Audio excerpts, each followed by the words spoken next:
Bonjour, je suis Emmanuel Marseille de la numérologie évolutive et aujourd'hui, nous allons parler du thème natal.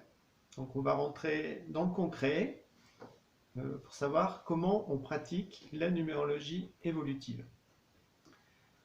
Avant de rentrer dans le vif du sujet, je voulais vous faire poser un petit peu le décor de nouveau, un petit peu comme dans ma précédente vidéo où j'ai expliqué justement les trois grandes familles de numérologie, la famille divinatoire, la famille psychologique et la famille spirituelle.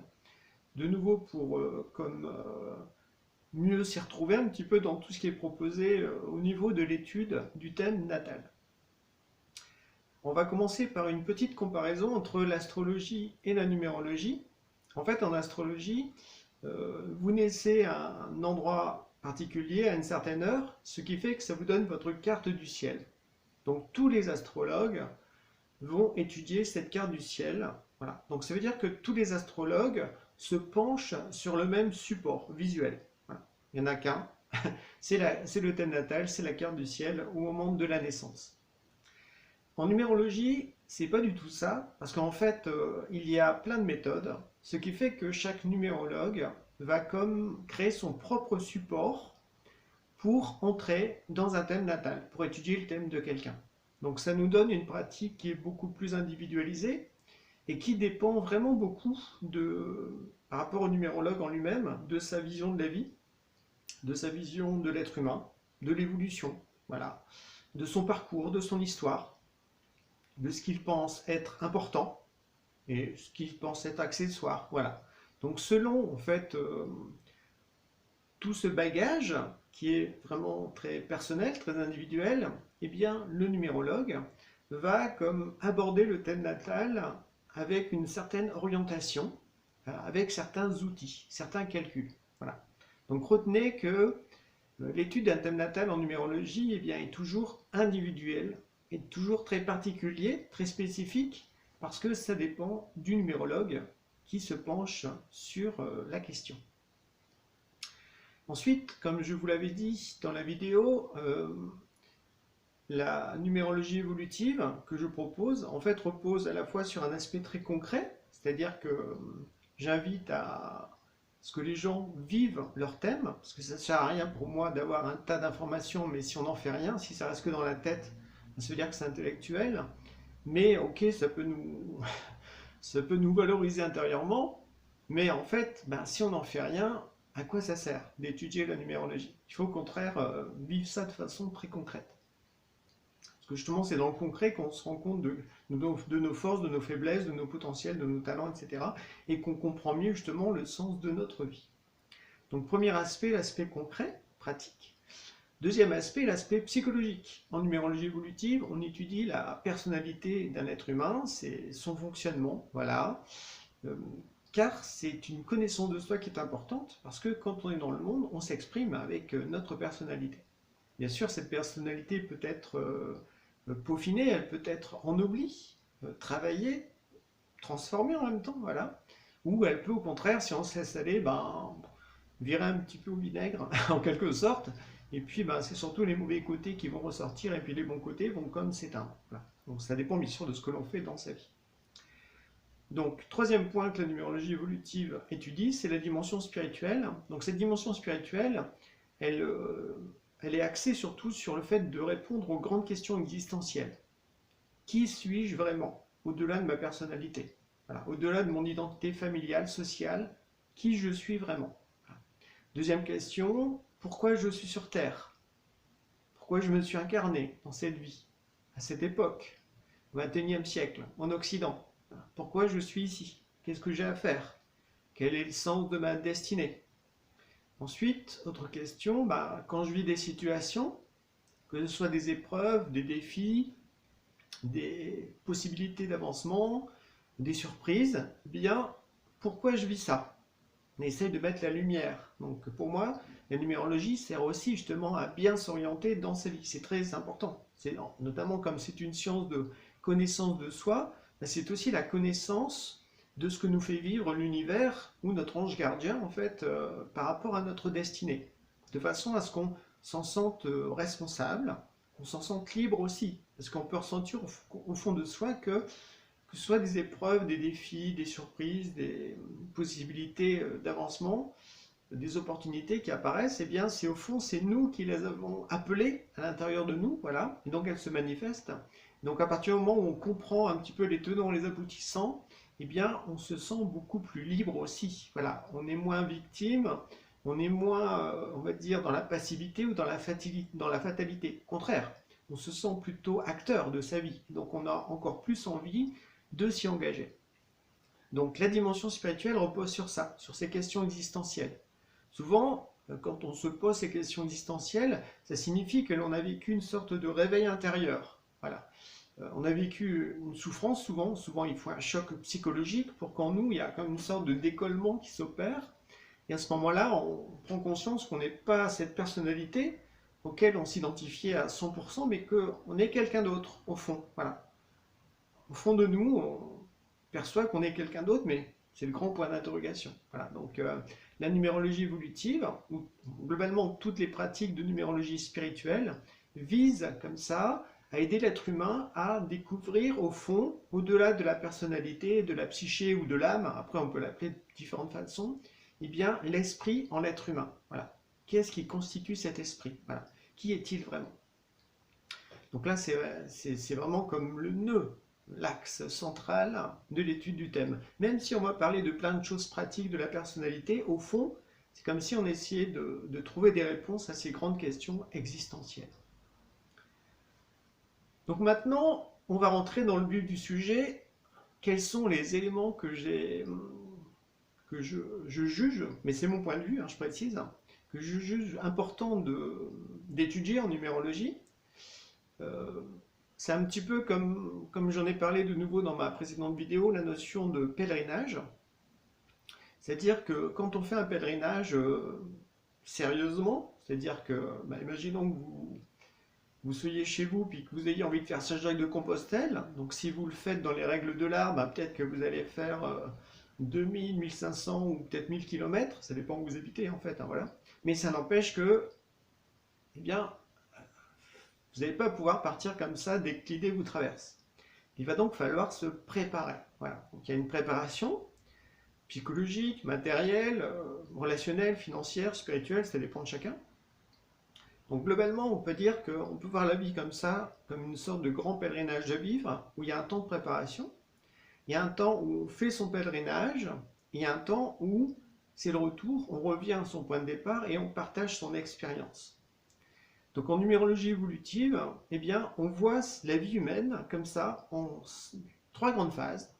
La phase de préparation, c'est de la naissance jusqu'à l'âge de 29-30 ans. Voilà. Donc c'est toute la première partie, c'est une préparation dans le sens où on va être éduqué, on va grandir au niveau de ces différents corps, on va prendre conscience de soi dans une certaine mesure, on va se construire une certaine personnalité, on va développer définir une certaine vision de la vie. Donc tout ça, c'est la première partie de l'existence, c'est la notion de préparation.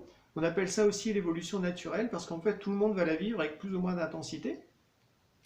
Mais tout le monde est amené comme ça, durant ces 30 premières années, à se construire, se développer dans un certain contexte, en fonction de son karma, de sa destinée, etc. Mais c'est naturel. Voilà. Ensuite, le pèlerinage, on va dire c'est de 30 à 60 ans. Donc ça dure une trentaine d'années. Donc là, ce n'est plus naturel. Donc là, ça va demander en fait des efforts, des remises en question, le fait de découvrir de nouvelles choses, le fait d'accepter de vivre des nouvelles expériences. Donc tout ça, eh bien, va nous faire grandir. Et en même temps, ça va nous mettre face à nos conditionnements, à nos limites, à nos blocages, mais aussi à toutes les belles choses en nous qui ne demandent qu'à émerger. Voilà, donc il y a toujours une sorte comme ça de... on prend conscience à la fois, on va dire, de ses défauts, de ses faiblesses, puis en même temps de son bien, de ses potentiels, de ses talents, parce qu'en fait, tout ça, c'est un petit peu imbriqué, c'est un petit peu mélangé, et au fur et à mesure qu'on avance dans la vie, en fonction des situations que l'on rencontre, eh bien, tout cela va être comme mis en lumière. Donc après, c'est qu'est-ce qu'on fait de tout ça. Voilà, donc ça, c'est important. Donc durant cette deuxième partie de vie, ce qui est très important, c'est la notion de chemin de vie, voilà, en numérologie. C'est la somme des nombres de la date de naissance qui montre justement votre grande leçon ce que vous êtes venu apprendre pour évoluer. Donc ça montre aussi votre type de destinée. Donc le chemin de vie, bien sûr, commence, on va dire, dès la naissance, sauf que tant qu'on n'est pas rentré dans la trentaine, on va plutôt vivre ça de façon inconsciente. Ce sont les expériences de la vie qui nous poussent à aller dans certaines directions. Mais une fois qu'on rentre dans la trentaine, et encore plus dans la quarantaine et dans la cinquantaine, eh bien ce chemin de vie doit être vraiment conscientisé, de façon à ce qu'on comprenne vraiment cet axe, cette clé en fait que l'on doit développer, travailler, et puis surtout, en fait, ça doit devenir en fait un bon trait de caractère, voilà, une bonne habitude en quelque sorte, ce chemin de vie, cette leçon. Parce qu'en fait, cette leçon, elle se présente à vous à chaque fois que vous êtes à un tournant dans votre vie. Que ce soit professionnel, relationnel, créatif, existentiel, matériel, spirituel, peu importe. Dès que vous avez un cap à passer dans votre vie, cette leçon, elle est là, elle vous fait coucou, j'existe, voilà. Donc au début, on a plutôt tendance à fonctionner sur les acquis, donc qui sont inclus dans l'identité en quelque sorte. Donc on va essayer de passer à droite à gauche, mais petit à petit, plus on avance en âge, et surtout quand on rentre dans la quarantaine, si on n'utilise pas l'énergie de cette mission de vie, cette leçon que l'on vit, que l'on digère en quelque sorte, eh bien ça va bloquer. C'est pour ça qu'il y a la crise en quelque sorte dans la quarantaine. C'est que là, en fait, tout le fonctionnement hérité justement de la phase de préparation, de la naissance jusqu'à 30 ans, eh bien entre guillemets, notre savoir-faire naturel ne fonctionne plus. Voilà. Et il faut justement faire des efforts pour s'ouvrir à autre chose, pour évoluer. Donc c'est toute la phase en fait de cette deuxième partie de vie qui va de 30 à 60 ans. Il y a donc ce chemin de vie, c'est un petit peu vraiment quel chemin vous allez emprunter pour justement, si on fait référence à Saint-Jacques-de-Compostelle, eh bien, quel est le chemin pour aller à Saint-Jacques-de-Compostelle, voilà. Et en chemin, bien sûr, il y aura des épreuves, il y aura des défis, donc ça se calcule en numérologie en faisant des soustractions entre le jour, le mois et l'année. Donc c'est intéressant parce que en fait en numérologie on ne fait que des additions, excepté au niveau des défis, ce sont des soustractions. Alors qui dit soustraction dit je dois soustraire de moi quelque chose qui ne va pas par rapport au nombre concerné. Soit ce sont des excès, soit ce sont des manques. Donc il faut bien les comprendre. Il faut savoir aussi qu'on pourrait très bien être en excès dans un certain domaine de vie par rapport au nombre en question, et puis dans un autre domaine de vie, être dans un manque par rapport à ce même nombre. Donc tout ça, ça demande de trouver en quelque sorte l'équilibre, et donc d'éviter d'être soit trop dans les excès, soit trop dans les manques. Parce que dans les deux cas de figure, c'est une attitude extrême.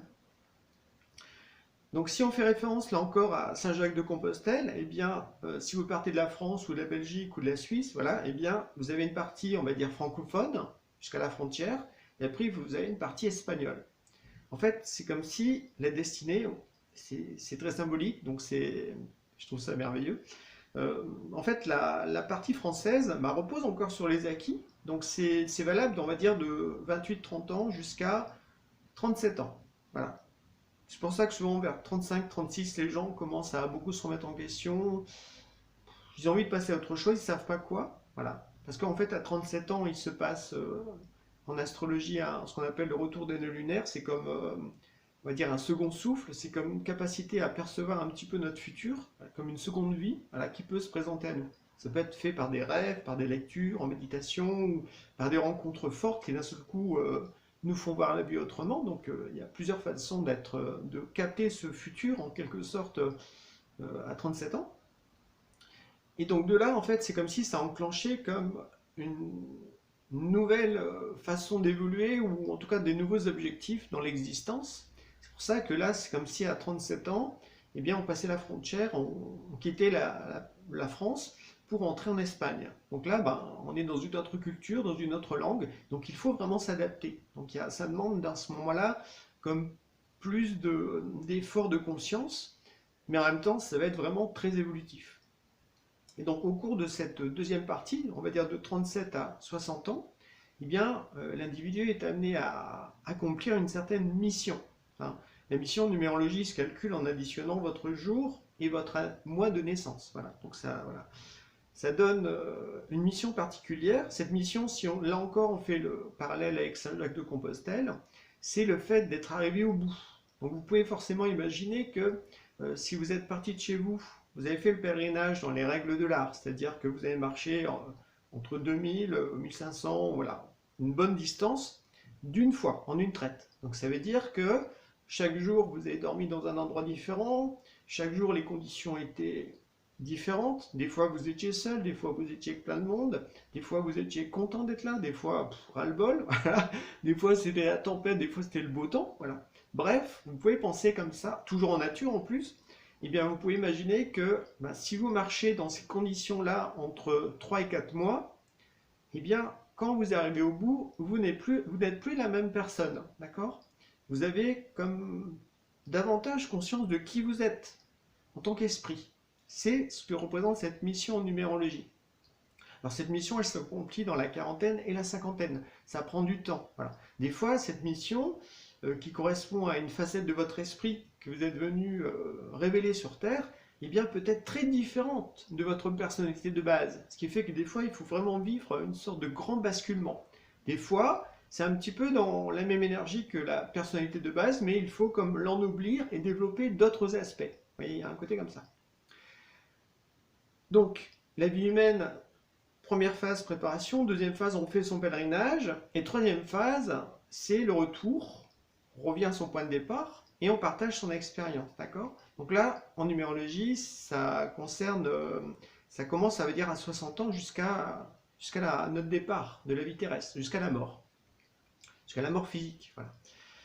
Donc cette partie, en fait, d'un point de vue spirituel, il n'y a pas de retraite, comme la société matérialiste veut nous le faire comprendre, pour que justement les personnes qui ont de la sagesse, de l'expérience de la vie, ne viennent pas trop perturber le système. Voilà. Mais d'un point de vue de la sagesse, au contraire, quand les gens ont vécu un certain nombre d'épreuves, d'expériences, de défis dans la vie, eh bien ils sont porteurs justement de certaines vérités. C'est très important que ces personnes les partagent pour justement favoriser le développement d'une bonne société, une société plus humaine, plus fraternelle et plus libre aussi.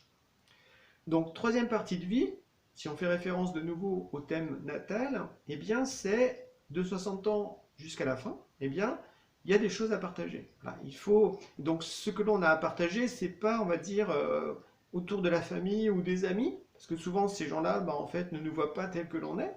Non, c'est au contraire se tourner vers l'inconnu. C'est pour développer en fait en nous une aspiration à la fraternité. C'est-à-dire qu'on va s'intéresser à des inconnus, on va accomplir des actions dans son village ou dans une ville. Ça peut toucher l'aspect créatif, l'aspect social, plein de choses en fait. Voilà. Il y en a qui sont encore très dynamiques dans cet âge-là, mais tout ce qu'on va pouvoir offrir, au fond, c'est le fruit de nos prises de conscience. Voilà. En quoi toutes ces expériences concrètes que l'on a vécues, si on arrive à en puiser une quintessence, qu'est-ce que c'est cette quintessence? Voilà. Et donc, en numérologie, ce que j'appelle moi le don de soi, c'est qu'on va offrir le meilleur de soi-même. Et souvent, ce don de soi, donc ça se calcule en additionnant tous les nombres de la date de naissance et toutes les lettres de l'identité. Je reviendrai un petit peu sur qu'est-ce que je retiens en fait au niveau des calculs pour la notion d'identité. Donc quand on additionne comme ça notre identité, donc, qui correspond normalement à la question qui suis-je, et notre date de naissance c'est où vais-je, eh bien quand on additionne tout ça, ça donne le don de soi. Donc ce nombre donne quelque chose de particulier que l'on est venu offrir à la société pour participer à l'évolution humaine. Donc ça c'est important. Et souvent ce don de soi, eh bien ça correspond à notre plus grande faiblesse de base au niveau de la personnalité que l'on a travaillé, qui nous a vraiment perturbé, etc. Mais petit à petit, on l'a transformé et c'est devenu notre plus grande force. Et cette plus grande force, c'est ça qu'on veut offrir. Parce que pour participer à l'évolution humaine, il faut offrir le fruit de ses transcendances, de ses victoires. Ça nous a demandé des efforts.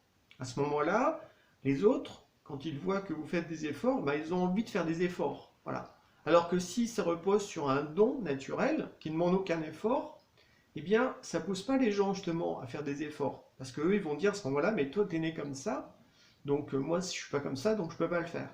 Alors que si vous vous êtes transcendé, vous êtes transformé, les gens ont vu les changements, eh bien, ils se disent, waouh, ok, si elle ou lui l'a fait, peut-être que moi aussi, dans ma vie, je peux aussi me transcender et puis faire d'autres choses. Voilà, vous voyez, donc il y a cette notion d'être modèle au niveau d'un véritable courage. Voilà, le fait d'être d'avoir le courage vraiment d'être soi en tant qu'esprit sur Terre et de se sentir responsable de sa destinée, de relever les défis, même si des fois on boit la tasse, même si des fois il faut des semaines ou des mois pour intégrer une expérience parce que c'était douloureux, eh bien, au final, si on bascule, si on a compris vraiment pourquoi on a vécu tout ça, eh bien, ça nous apporte une libération. C'est vrai que quand on connaît la vérité sur une situation, eh bien, ça entraîne la liberté. On se libère. Parce qu'on comprend en quoi, par rapport à son karma, par rapport à son bagage, voilà, son éducation, ses conditionnements, pourquoi on a attiré tel type d'épreuve, tel type de situation. Voilà. Donc on s'en sent responsable. Et donc globalement tout ça fait qu'on acquiert dans notre vie des victoires, et c'est le fruit de toutes ces victoires que l'on va offrir dans la troisième partie de l'existence. Maintenant, sur ce chemin, eh bien, vous avez un sac à dos, vous êtes le pèlerin ou la pèlerine, d'accord? Donc ce sac à dos, donc tout ce que je vous explique là, en fait, je l'expose toujours avant de commencer dans le vif du sujet dans une consultation, de façon à ce que la personne puisse avoir une vision comme universelle, justement, des différents éléments numérologiques. Donc, l'identité contient, on va dire, notre bagage, c'est-à-dire qui l'on est au niveau de sa personnalité, puis en même temps, qui l'on est en tant qu'esprit. En numérologie évolutive, je retiens, on va dire, 3 parties dans l'identité. Le prénom usuel, donc c'est le prénom avec lequel vous vous présentez, donc c'est vous, voilà. Donc c'est la partie la plus individuelle en fait dans le thème, dans votre identité. Ensuite, j'utilise le second prénom. Donc le second prénom montre, autant le premier prénom, on va préciser tout de suite, le premier prénom montre votre façon de penser. Quelles sont vos forces et vos faiblesses au niveau mental, en sachant bien sûr que ça peut se transformer, ça peut justement, vous pouvez vous ouvrir à d'autres points de vue. Donc ça c'est la notion de prénom usuel qui aussi vous individualise au sein de votre famille. Donc ça montre un côté original, un côté particulier. Le second prénom que j'utilise dans l'identité, eh bien, ça touche la dimension sentimentale, la dimension relationnelle. Ça montre, dans vos relations importantes, qu'est-ce que vous recherchez. Voilà. Donc ça, c'est important. Alors bien sûr, il y a des gens qui n'ont pas de second prénom dans l'identité. Ça ne veut pas dire, au fond, qu'ils n'ont pas de sentiments. Ça veut dire que la dimension sentimentale peut être plus ou moins problématique. Parce qu'en fonction des autres nombres qui définissent l'identité, eh bien, on va voir si cette personne est très affective, au contraire trop mentale. Donc, il va falloir comme se rééquilibrer. Troisième point de l'identité que j'utilise, c'est le nom de famille de naissance qui montre plutôt l'énergie de notre volonté. Donc, c'est vraiment la dimension, on va dire, intérieure, inconsciente, voilà, parce que la volonté, c'est l'action. Donc c'est aussi comment est notre énergie, est-ce qu'on est quelqu'un hyper entreprenant ou plutôt tranquille, donc ce qui fait que ça peut aussi mettre en lumière certaines activités physiques qui nous conviennent ou pas. Donc c'est l'aspect volontaire, dedans, comme ça touche le nom de famille, il peut y avoir comme des dons héréditaires là-dedans, hein, bien sûr. Mais retenez que c'est la volonté, c'est ce qu'il y a de plus inconscient à l'être humain. Si on fait la comparaison entre la pensée, le sentiment et la volonté, la pensée, vous pouvez très bien, sur un sujet, changer de point de vue. Donc c'est assez facile, on va dire. Hein. Vous discutez avec quelqu'un, puis d'un coup, vous vous rendez compte que ce que vous pensiez, c'était pas si juste que ça, donc hop, vous vous réajustez. Donc ça, c'est la pensée. C'est assez facile, au fond. Si on cherche la vérité, si on est prêt à se remettre en question. Au niveau du sentiment, c'est beaucoup plus difficile déjà. Parce qu'en fait, le sentiment, c'est relié aux émotions. Donc, vous pouvez très bien ressentir vis-à-vis de quelqu'un comme une grande sympathie, ou alors une profonde antipathie. Pourtant, donc ça c'est la partie consciente, ce ressenti qui peut être assez fort. Mais par contre, la partie inconsciente, c'est si je vous dis mais pourquoi vous ressentez ça, c'est la première fois que vous voyez cette personne, eh bien vous ne saurez pas répondre. Donc il y a une partie d'inconscient dans le sentiment. Et dans la volonté, c'est quand même relativement inconscient parce que c'est les actes automatiques. Voilà. Donc quand on veut changer notre façon d'agir, ça demande beaucoup de conscience, de concentration et de temps. Voilà. Il faut vraiment le vouloir, sinon c'est très difficile, parce que c'est des automatismes. Donc on a déjà 3 pôles qui définissent l'identité. Si maintenant quelqu'un a d'autres prénoms, hein, eh bien je ne vais pas les utiliser dans le calcul. Il y a certains numérologues qui utilisent tous ces prénoms. Par contre, je note que ça montre on va dire, un lien karmique avec les personnes concernées. Donc, lien karmique, ça veut dire qu'il faut comprendre, au fond, euh, qu'est-ce que nous renvoient ces personnes avec lesquelles on a ce prénom. Voilà. Qu'est-ce qu'elles nous renvoient? Le mieux, c'est de voir qu'est-ce qu'elles nous renvoient en bien. Voilà. Quelles sont les qualités que cette personne a? Quelles sont les bonnes actions qu'elle a accomplies? Parce qu'à ce moment-là, ça peut nous apporter comme des miroirs, des reflets de capacités que l'on porte en soi. Donc ça, c'est important, la dimension karmique, mais je n'utilise pas ça dans les calculs numérologiques. Ensuite, si on additionne le mois, enfin, excusez-moi, si on additionne le prénom, le second prénom et le nom de famille, en sachant que chaque lettre correspond à un nombre, hein, voilà, le A c'est 1, le B c'est 2, en fait c'est dans l'ordre de l'alphabet. Donc quand on additionne la pensée, le sentiment et la volonté, ou le prénom usuel, le second prénom et le nom de famille, c'est ce qu'on appelle le nombre d'expression. Le nombre d'expression, c'est quoi? C'est voilà comment je m'exprime. C'est l'aspect naturel, c'est votre caractère, c'est votre tempérament, c'est ce qui sort de vous, c'est ce que les gens voient. Vous voyez, donc et donc forcément, quand on a cette attitude, eh bien, on peut basculer dans certains excès reliés au nombre en question. Donc ça, c'est vraiment, voilà comment je suis, voilà comment je m'exprime, voilà mes capacités, mes talents. Ça sort, c'est naturel. Et en même temps, ça peut être très profond, voilà. Parce que ça montre aussi, au fond, en filigrane derrière, un peu la couleur de notre esprit. Si on arrive un petit peu, comme je le disais tout à l'heure, à se décoller de sa personnalité. C'est comme s'il fallait voir les choses un petit peu sur deux plans.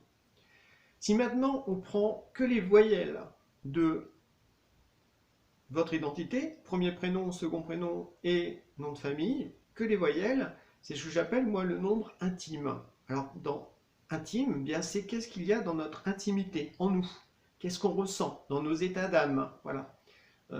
Nos perceptions intérieures, et aussi nos motivations profondes. Donc le nombre intime répond aux questions qu'est-ce que j'aimerais être? Qu'est-ce que j'aimerais vivre? Vous voyez? Donc c'est très différent de voilà comment je m'exprime, donc ça c'est le nombre d'expression, c'est direct, c'est relié au présent, alors que voilà ce que j'aimerais être, voilà ce que j'aimerais vivre, eh bien c'est une aspiration à l'intérieur, donc ça touche le futur. Et en même temps, comme c'est nos nombres intimes, c'est notre dimension intérieure, eh bien, pour en prendre conscience, ça demande justement de se poser, de s'écarter un petit peu de toutes les conventions sociales, extérieures, matérielles, pour essayer de se dire, mais moi, au fond de moi, là, qu'est-ce que je veux vraiment faire de ma vie? Donc ça, c'est le nombre intime. Et si maintenant, on prend toutes les consonnes du prénom usuel, du second prénom et du nom de famille, c'est ce que j'appelle le nombre de réalisation. C'est voilà concrètement quels sont les projets que je désire réaliser. Voilà. Ou alors quand je m'engage dans un projet, il faut qu'il y ait certains ingrédients pour que ça m'intéresse. Sinon, bof. Voilà. Alors, pourquoi ça? En fait, c'est parce que les consonnes, ça forme l'armature des mots. C'est la notion de structure. C'est pour ça que c'est relié au fait de réaliser des projets concrets. Donc, en fonction de ces 6 nombres, c'est ce que j'appelle moi l'hexagone personnel.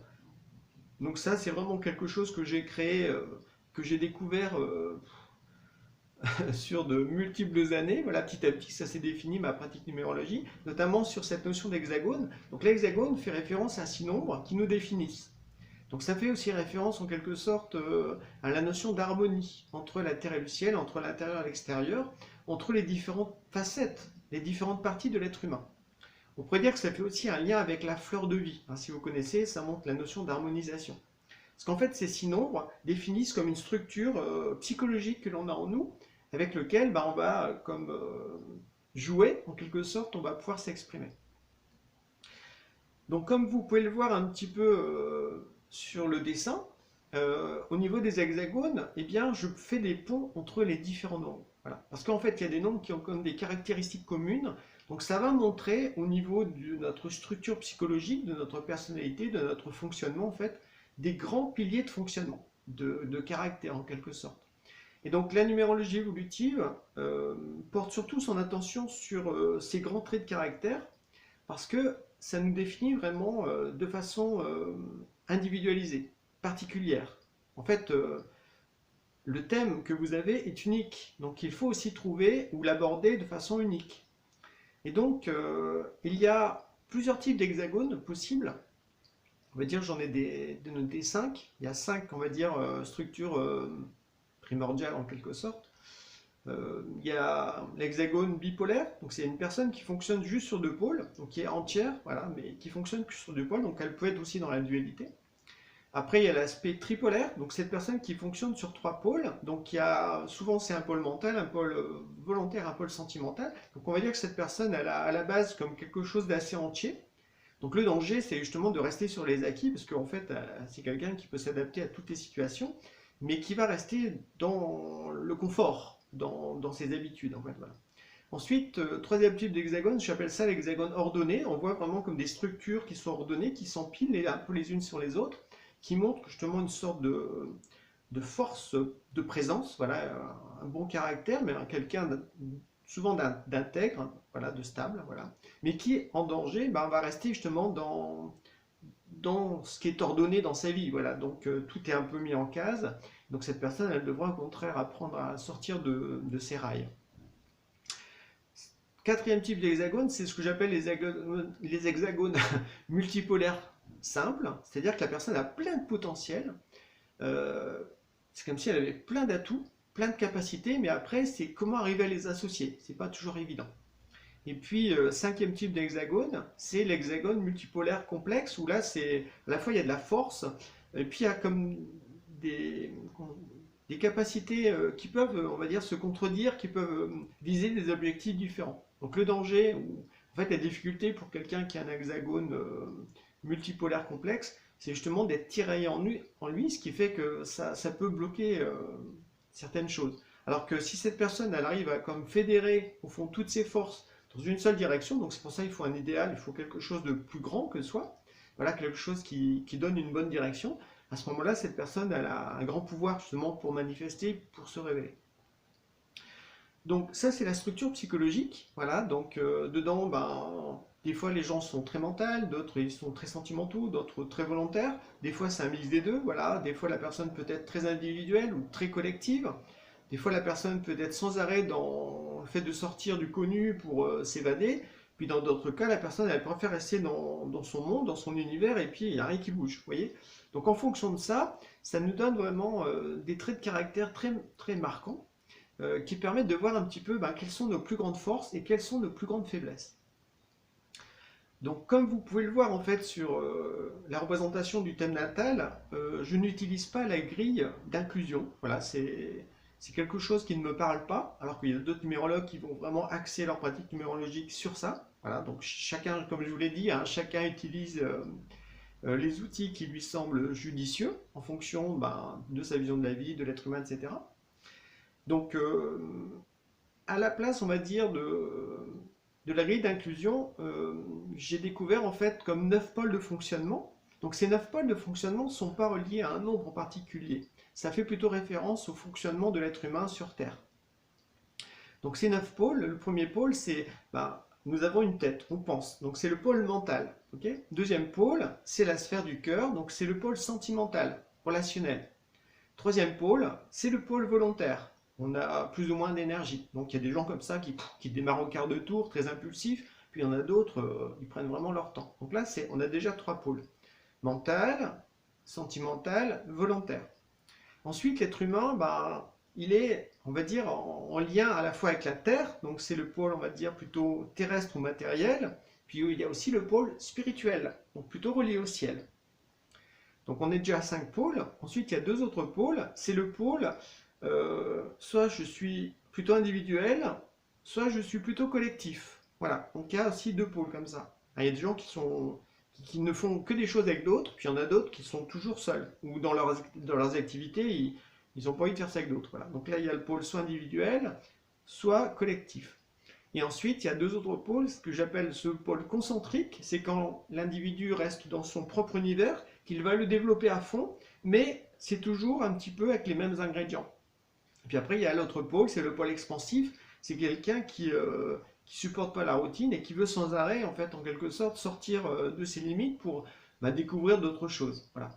Donc, avec ces 9 pôles, en fait, quand je regarde un hexagone, eh bien, ça m'aide à comprendre, en fait, quels sont les pôles qui sont comme très présents, très forts, donc des fois un petit peu en excès, quels sont les pôles qui sont équilibrés, et puis quels sont les pôles qui manquent. Donc en fonction de ça, ça permet vraiment de cerner au niveau de l'hexagone, eh bien, quelles sont les plus grandes forces de la personne, mais aussi quelles sont ses plus grandes faiblesses. Alors quand je parle de faiblesse, il y a une sorte d'excès majeur et aussi un manque majeur.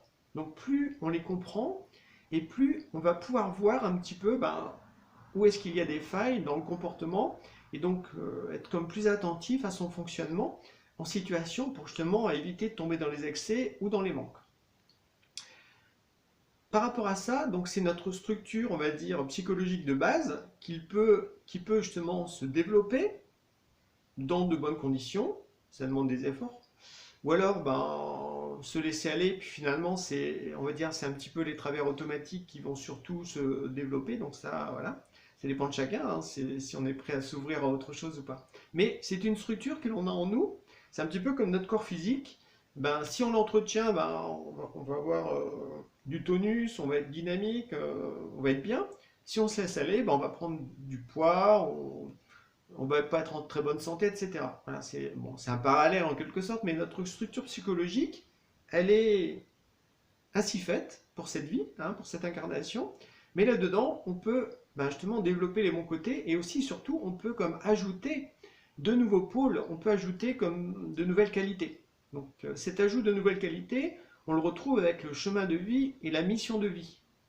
Parce que justement, on va comme apporter des ingrédients supplémentaires qui vont nous permettre de nous révéler davantage, à la fois en utilisant tous nos bons côtés, puis en même temps d'autres choses que l'on aura comme assimilées dans notre vie, intégrées, et c'est ça qui va faire toute la richesse d'un thème natal. Voilà.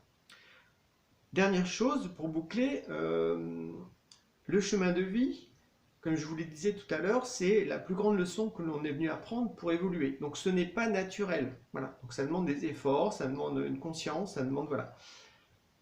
Quand elle est bien vécue, cette leçon, eh bien, elle permet de rééquilibrer l'hexagone personnel. Voilà. Elle va travailler justement sur les plus grandes faiblesses, et aussi elle va permettre aux grandes forces, au bon potentiel de se développer. En ce sens, le chemin de vie est très important. En fait, si on ne devait garder qu'un seul nombre, on garderait le chemin de vie. C'est l'axe vraiment évolutif autour duquel en fait tout s'articule. Mais bon, si on garde que le chemin de vie, ça reste, c'est plus vraiment de la numérologie, hein. C'est assez, on va dire, c'est épuré, mais voilà, l'identité là-dedans n'existe plus. Donc voilà, il faut trouver un bon équilibre. Dernière chose, pour boucler, quand on étudie un thème, en tout cas quand j'étudie un thème, je l'étudie en fonction de l'âge de la personne. Parce que quelqu'un qui a 20 ans n'a pas les mêmes choses à vivre que quelqu'un qui a 40 ans, 60 ans ou 80 ans. Voilà. Donc en fonction de l'âge de la personne, eh bien, je vais comme privilégier certains... Je vais parler de tous les éléments du thème, mais je vais mettre l'accent sur des choses prioritaires en fonction de l'âge de la personne. Et ça, c'est très important.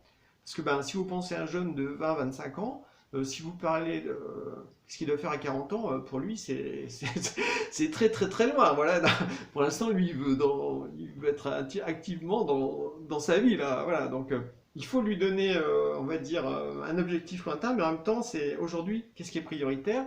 Et puis en même temps, lui donner de l'espérance que en cours de sa vie, voilà, son parcours va peut-être être en zigzag, où il y aura plusieurs opportunités. Enfin, voilà. Voilà. Mais voilà, il faut adapter ça en fonction de l'âge de la personne. Si la personne elle a 60 ans, elle rentre dans sa troisième partie de vie, donc c'est important qu'elle tire un bilan de toutes ses expériences. Donc là, on va voir en quoi elle a progressé, qu'est-ce qu'elle a compris, et qu'est-ce qu'il faut encore éventuellement transformer, changer, etc. Mais aussi reconnaître tout son bien. Donc ça, c'est important. Donc le thème, voilà, le thème doit toujours s'étudier en fonction de l'âge de la personne. Parce que ça l'individualise là encore. Voilà, donc là je vous ai parlé du thème natal. En fait, quand j'étudie le thème de quelqu'un, j'appelle ça le thème individuel. Ça inclut à la fois le thème natal, plus le thème annuel, qui va d'un anniversaire à un autre, et qui montre une sorte de climat global dans différents cycles. Voilà. Donc là, je ne vous en parlerai pas aujourd'hui, ça sera l'occasion d'une prochaine vidéo. D'ici là, eh bien, n'hésitez pas à aller voir sur mon site, il y a des exemples de thèmes. Il y a des articles aussi sur la notion de pèlerinage, tout ça. Donc si cela vous a parlé, eh bien n'hésitez pas à faire vos recherches pour justement comprendre mieux tout ce processus. Voilà. Je vous souhaite une bonne journée et au plaisir. Au revoir.